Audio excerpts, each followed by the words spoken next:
Hey guys, what's up? Welcome to Comedy Bites again. We had technical difficulties, but we're back. We are back because we are resilient. Hey, what's up, guys? I'm your host, Todd Mossy, here with Doyle and Aaron Michael Staples here, and we're Comedy Bites. We're a group of comedians that messes with AI and makes funny, awesome stuff. Aaron's internet is in and out, so hopefully she'll, pop up and not try to murder everybody.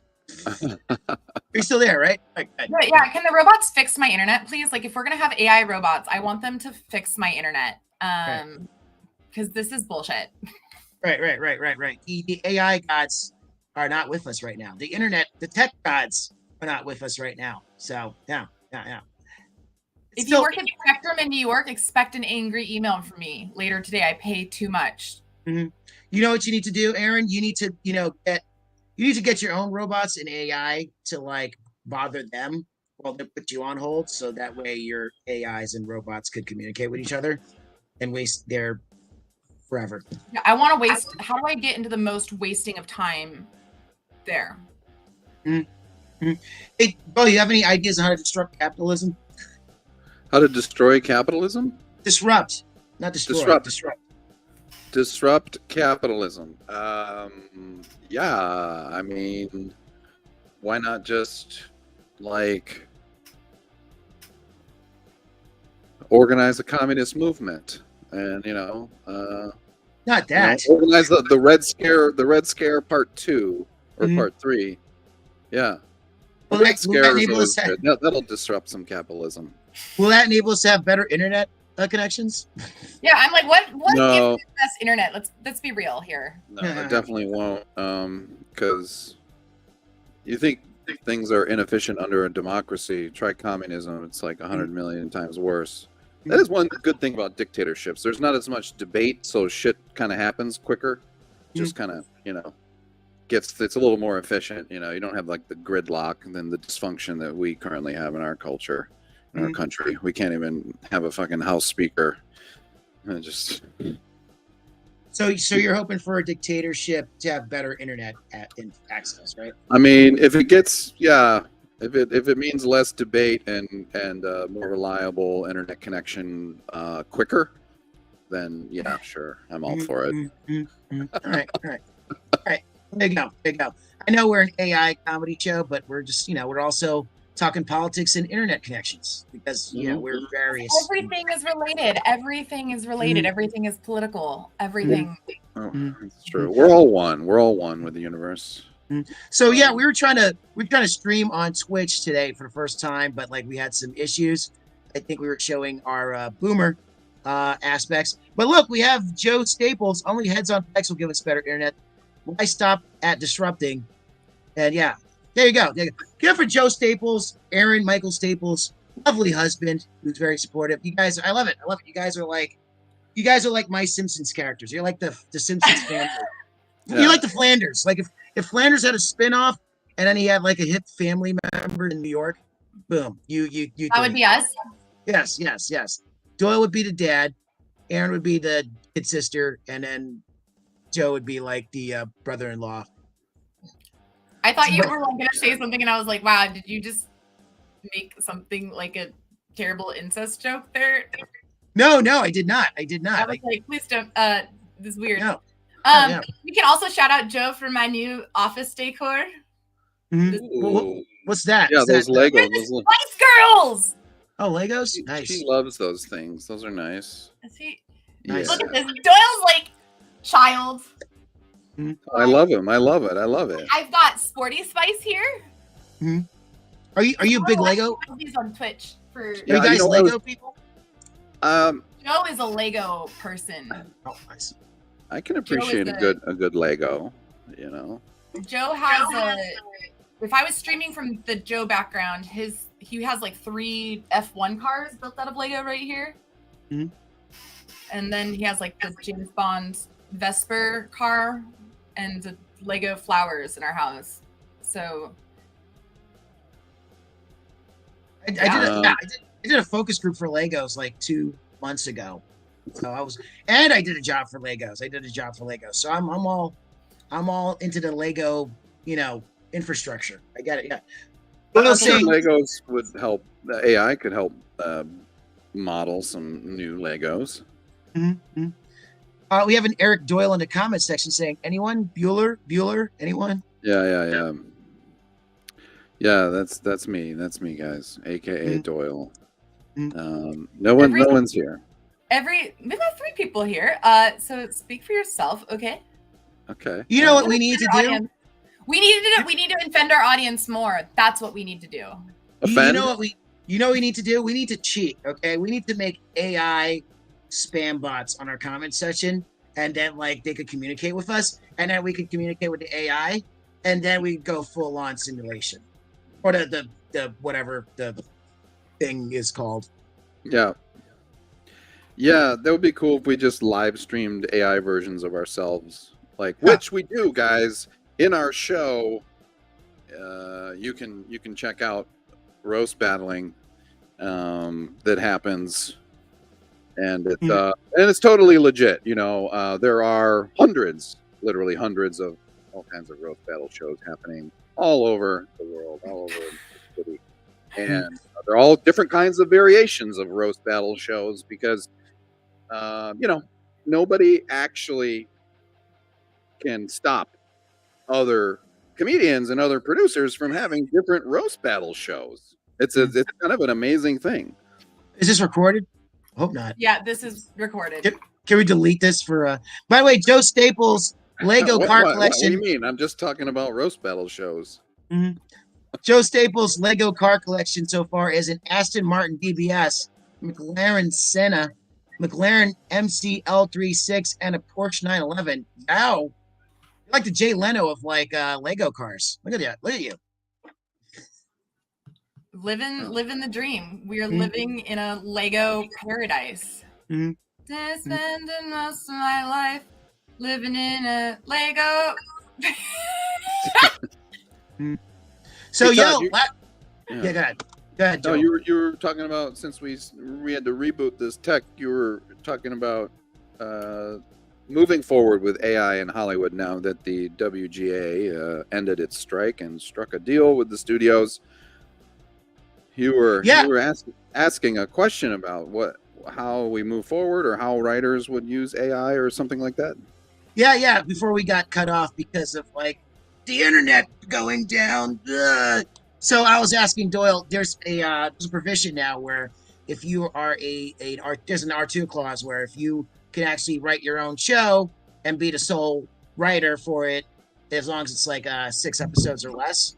I was saying, do you think there's going to be more writers out there that's going to take advantage of that because of AI and its potential, and basically be like, all right, I'll just write this whole show myself and just have my AI be my script editor, instead of having like a group of people in a room? Yeah, and I mean, I think the forward thinking, and honestly, here's my hot take, the smart ones will use AI as a creative brainstorming tool, because with the agreement, there's no longer any fear that they're going to lose a writer's credit. AI can't generate literary material, so they're allowed to use AI, I think, as long as they notify the studios, and the studios likewise have to notify writers if they're given any AI generated material. So right now, I think it's definitely a win for the WGA, and I think it's, relatively speaking, a win-win, at least, from having another tool to help you generate scripts, or at least brainstorm. It's just another tool, and it's still the writer's discretion. They're not going to lose a writing credit, and if they want to use it to help them write a script, or if dialogue from an AI prompt ends up in the script, and they like it, they can do it. You know what I think, though? I think that people still don't know how to use AI to their advantage, and that's why there's this like superstitious fear of it, because they're like, oh, well, I like, if you actually sit down and like prompted like a thing for you, you could actually if you know how to self-edit, you could actually use it as a tool to self-edit and have better material and content. You know what I'm saying? but a lot of people don't have self-awareness, as we know, and like it's difficult to do. It's difficult to do. I think people are scared of that. People think that, oh, this is the thing I did first, my first draft, it's perfect, I don't need to do anything else. Most people think that because they're lazy, you know. But AI could be a really good tool to like self-edit and like, you know, that stuff. Right. Yeah. I mean, it's another tool, and I think if it's used in the right way, it could actually help the quality of work. I would gather that I'd be willing to bet a small amount of money that a lot of the people who are complaining about AI, even in Hollywood, even in the WGA, and dude, like I'm pro WGA. I'm not in that union, but I'm in the actors union, so I'm definitely, generally, obviously speaking, pro labor, but I'm also pro tech. So, and because I've had a vaccine, I just had a brain fart. Can't remember what I was going to say. But well, while you're trying to remember, Joe Staples says, "Hope I don't catch on Lego Fire too." LMAO. Low blow on Jay Leno, my friend. Low blow on Jay Leno. Where are you reading this? It's on the chat. Oh, the public. There we go. Yeah. I just had my own like Trump moment.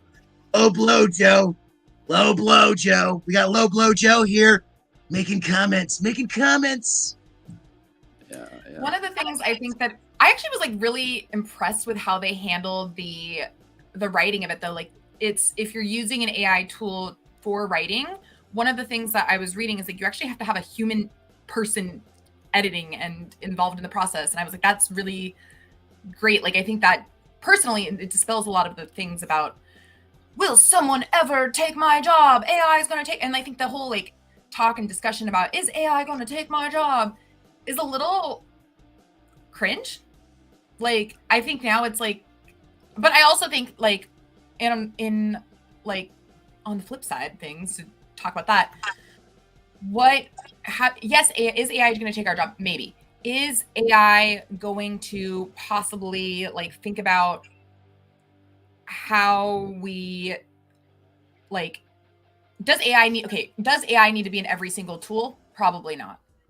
Right. Yeah, but I think in some ways it's no different than writers getting together in a writer's room, in a writer's group, and sharing and brainstorm ideas. You know, there's an aspect to that. And yeah, like you said, Todd, I mean, people are afraid of it and everything, but like I would say a lot of those people, honestly, they've never used Bard. They've never used ChatGPT. They've never used OpenAI Playground. They've never actually prompted any of these language models, and they're sitting back there complaining. But more people are using them now. I mean, I've noticed like, well, I'd say Yeah. like 30% out of like the public's probably using some form of AI Right. to their like livelihood.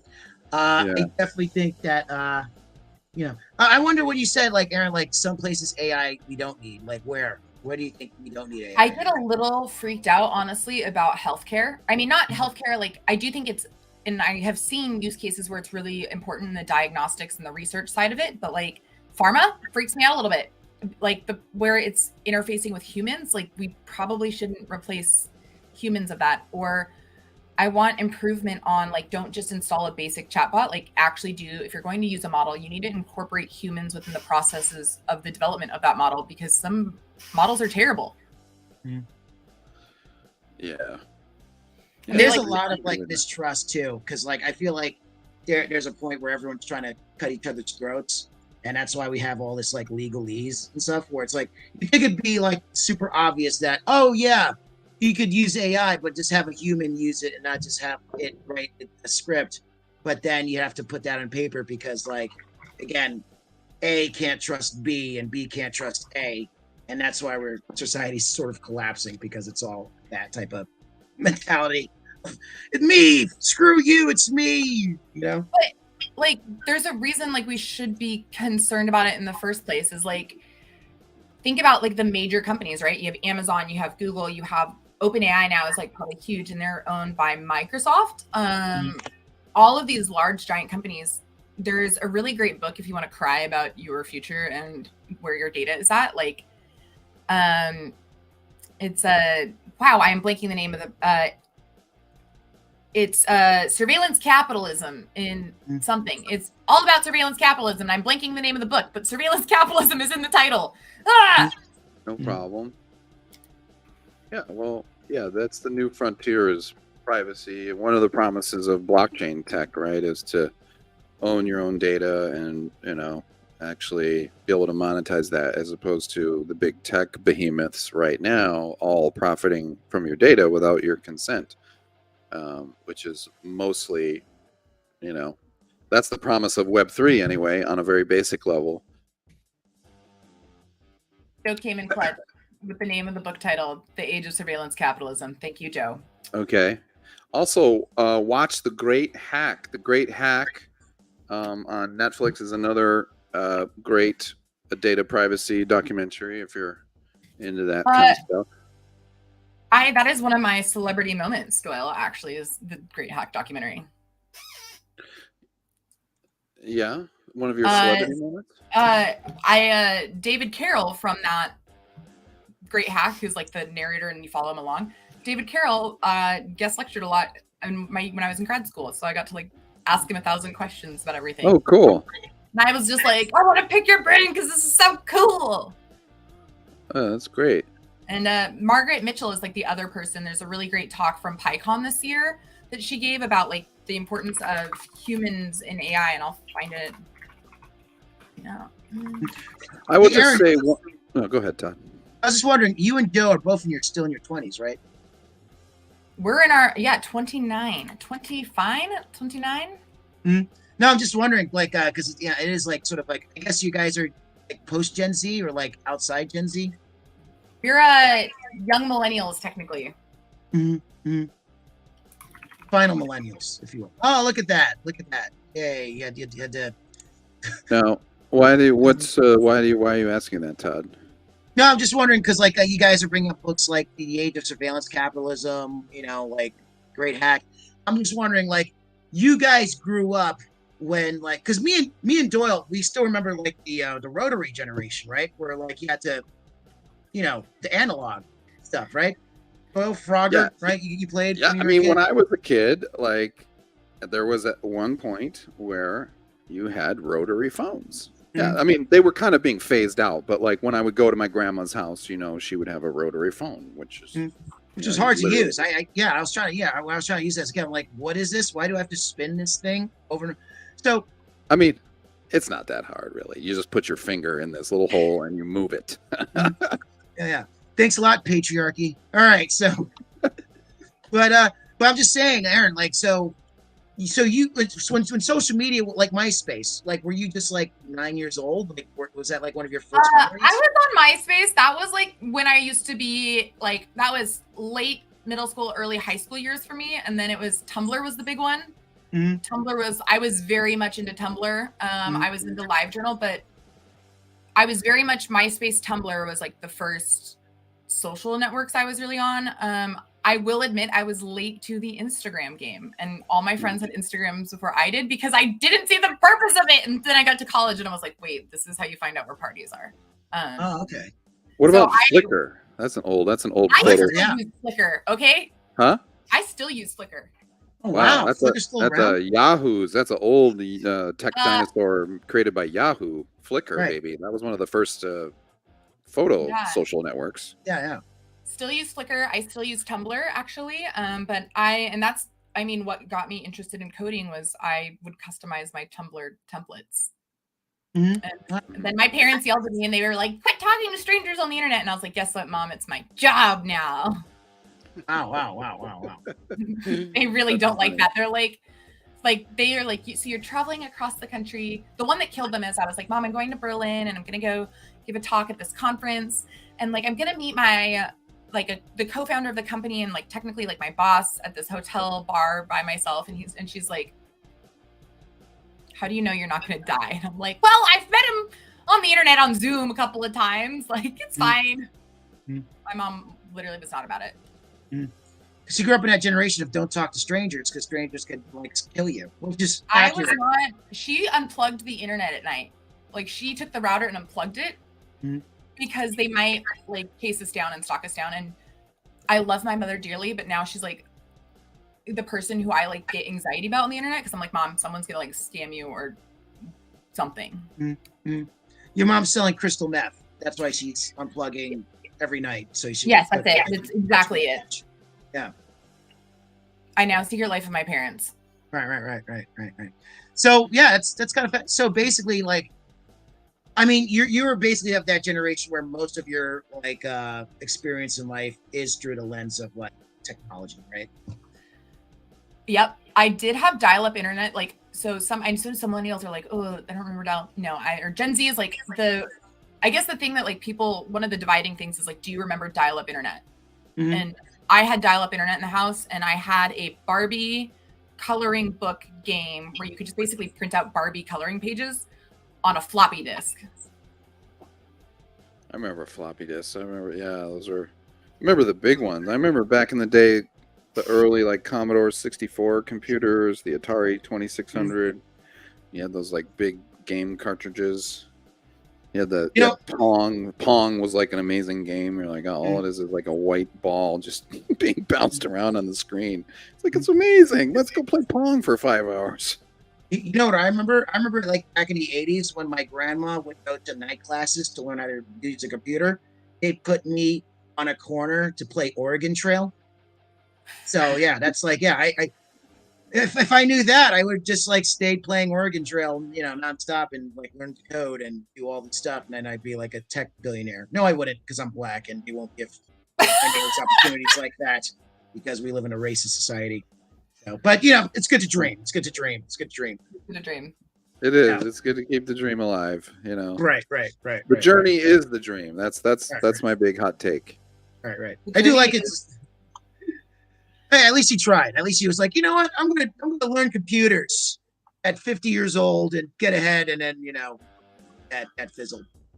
My mom said that one of the reasons that like she's like, I love Joe. You married because Joe used to work at Geek Squad for like in college and whatnot, and would fix computers. And she's like, Joe's the best because you get impatient with me when I try to ask something, and Joe calls up and I'm just like, here's how you do this. So yeah, Joe is in-house family tech support when he got married. When we started dating, it was like, and then pretty soon it was like, now my parents are like, yeah, we're keeping Joe. He's got a lot more perks than you do. Anything happens to you. Are you guys keeping Joe too? Honestly, Aaron, it's the reason why we still deal with you. It's Joe, because Joe fixed my computer the other day. I'm kidding, but you get what I'm saying. It's a package deal. Being a therapist came with the badge. Thanks, Joe. It's a good package deal. Joe, Aaron, and Joe. And it's like trading for like you know, like basketball or something like that, where it's like, oh, I get Kevin Durant and I get like a basketball. Yeah, player to be named later. That's like a draft pick. Yeah. Stuff. That was a great analogy, by the way, right? I was like so fluent in my language, all that stuff. Let me tell you something, man. When we get an audience, you know what we're gonna do next show? We're gonna promote it properly, like on Monday. We're also gonna have some AI robots in there on the chat, you know, so that way we could have like some imaginary friends.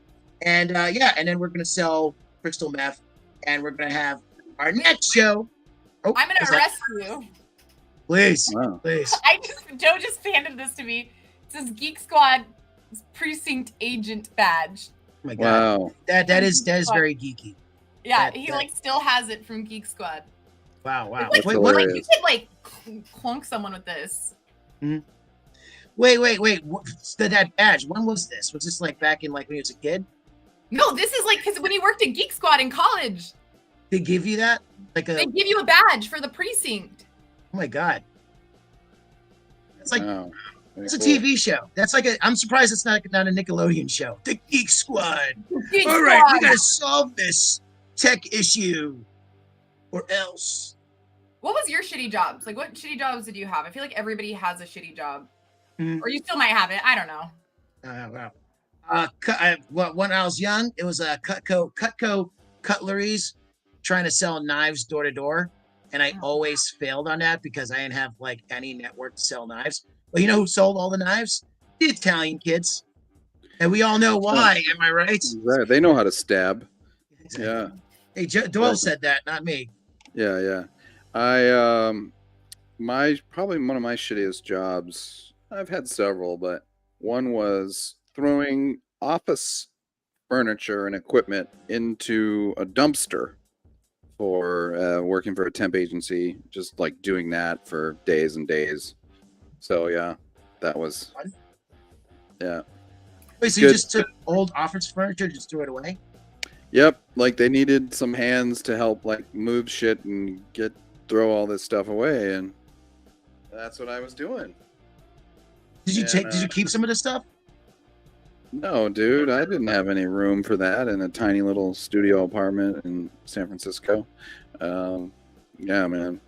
But I had one. Actually, this wasn't really such a shitty job. I actually kind of enjoyed it. I'd mow lawns when I was like 15 or 16, and then I mowed this old lady's lawn, right? And I'd hang out with her on the porch after every time I'd mow her lawn. And yeah, you'd mow her lawn, huh, Doyle? It was a different time back then. Yeah. I was very into what's the term for when you're sexually attracted to intelligence? It's a long term. There's a something. Sapiosexual. Sapiosexual? Yeah. Yeah, exactly. So no, I wasn't that. I just, honored the wisdom of geriatrics. No, I liked that when I was done, we would have a little ritual. I would always sit on the porch, and it would be hot and sweaty, and there'd be nice sort of the smell of fresh cut grass, and we just sit there on the porch, and she'd give me a Coke, and I would hang out and talk with her, and I'd drink a Coke with her, Coca-Cola, that is. It's very penthouse lettery. Yeah. Anyway, I digress. I'm kind of just delusional right now. I'm just out of it. Is your digress? Your yada yada. I digress. Yeah. She gave me a Coke. I just mowed her lawn. I digress. Should we get out of here and then mention a little bit about our upcoming show? Sure. Let me just. I just want to mention a shout out to Joe Staples, who's checking in, being the good husband that he is, saying, being a therapist came with a badge, which is I guess a tech therapist. I was serious. It came with a badge. College. Yeah, if you work there for 18 months, you get a badge. And at different years of service, you're supposed to get a new one with updated pants. Wow. We learned a lot about the Geek Squad ins and outs. Wow. Okay. I feel like the worst job I ever had was I was a nanny, but I was not very good at that. Oh my God. I cannot see you, nanny. Yeah, no, I was not very good at it. Then I was I was a bartender as like an event. I worked as a dive bars and in country club, which meant that like this dirty old men hit on me. It was gross. Yeah, it was country club. I was a lifeguard, which means like cleaning shit out of pools. We did have a guy who like jerked off in the hot tub. That was another thing that I had to do. Ooh. Was there video? Wow. Was it video of it? No. Thank God. Jesus. But we had we had a regular dude who would do this. But did someone catch him? Like, how'd they know? Yeah, it was someone would catch him and come to us and be like, "Hey, there's someone jerking off in the hot tub," and then I'd be like, I was fortunately one of the younger under 18 people on staff at the time, so I was like, someone else, and I'd basically be like, someone else can go argue with them because I'm not. And then I worked in retail at a maternity boutique in Tahoe, which was like this really ritzy, uppity mom place for boutique maternity things. And then the last one, I taught swim lessons from baby mommy and me classes, which is the worst class to teach. I will never do that again. Baby mommy? Like you do like the baby, like the mommy and me classes where it's like you just teach the mom to not freak out when their kid goes underwater. Mm-hmm. Nope. Yeah, I did a lot of that. I worked with the kids a lot and I got a lot of birth control. Very good. Very good. By the way, Joe says that like at 5 years, you get a leather jacket for being a Geek Squad. 15 years, you get a watch. Imagine being in a Geek Squad for like 50 years. What do you get from that? 50? Yeah, what's 50 years? Yeah. What's 50 years? You actually just get to run the precinct. You are now, you're no longer a Geek Squadron. You're a Geek Sheriff. Yeah, you're a Geek President. You're Geek God.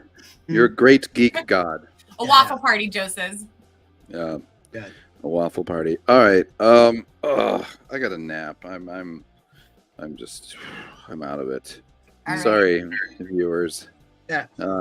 But check out the Comedy Bites on Tuesday, October 17th at Crystal Lake. It's going to be a brand new show. We're updating our style 2.0. It's going to be great. We've got Christy Miller as the roaster. It's going to be a Halloween theme, and it's going to be insane. If you guys see this, great. We're going to chop it up in pieces for social media. But please, we're going to do this every Friday at noon streaming. So definitely check in, spread the word. We're going to post up listings and promos Monday, and we're going to promote every day so you guys know, because it's going to be a fun thing. Not fun. It'll be fun. Yeah, it's going to be good. Fun. We know how to have fun. All right. Thank you all. We also have Emmy winner Joe Toplin's coming back again. With a I watched the video from last time, and that was a very good bit. So I'm very excited to see that coming back. But yeah, we were. I mean, it was fun. We were self-flagellating a little bit there and beating ourselves up like it could have been better or whatever. But we always say that. We're always like, it could be better. Yeah, anything can always be better, but you got to love yourself. That's the message. Love yourself, everybody. Or don't love yourself too much. Some people love themselves way too much, and it's just like, all right, go away. Well, please. yeah, that's narcissism. But happy Friday, y'all. Have a good one. Thanks for hanging today. Bye, y'all.